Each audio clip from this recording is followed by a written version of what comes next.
ក្នុងវីដេអូនេះខ្ញុំនឹងធ្វើការបើកប្រអប់ដែល Xiaomi គាត់បានផ្ញើមកខ្ញុំតើតើនៅក្នុងនឹងមានអីខ្លះខ្ញុំគិតថាខ្ញុំនឹងធ្វើវីដេអូឲ្យបានឆាប់ប៉ុន្តែទើបតែអាចធ្វើបាននៅក្នុងថ្ងៃនេះហើយដើម្បីបង្ហាញទៅកាន់បងប្អូនទាំងគ្នាអញ្ចឹងចូលទៅកាន់ការ unbox តើនៅក្នុងនឹងមានអីខ្លះតោះយើងធ្វើការ unbox តគ្នាអញ្ចឹងប្រអប់នេះគឺយើងហូតចេញនេះជាអ្វីដែលមាននៅក្នុងប្រអប់ហើយនៅខាងនេះយើងនឹងឃើញសញ្ញាមាសមួយដែលសរសេរថា Xiaomi Fan Festival ហើយក្នុងនេះយើងនឹងទទួលបាន speaker មួយ speaker ពី Xiaomi ចឹងខ្ញុំសូមដក speaker នេះសិនអូខេ speaker នេះគួរសមអេមែនតើហើយយើងមានវាបាសវាមកគ្រាប់នៅខាងមុខនេះ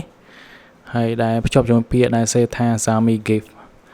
យើងចូលមកកាន់បន្តទៀតតែមានអីគេក្នុងនេះយើងមានខ្សែបែរជាខ្សែសាក speaker ហ្នឹងហើយមើលទៅអូខេខ្សែសាក speaker សម្រាប់ការសាកហើយយើងមានដួយតមួយទៀតហើយក្នុងនេះយើងមានសភៅតើតើការណែនាំក្នុងការប្រើប្រាស់ speaker មួយហ្នឹងហើយយើងមានប្រអប់មួយទៀតដែលយើងធ្វើការបើកតគ្នាក្នុងនោះមានអីគេអូខេយើងមានអានេះជាយើងហៅថាជា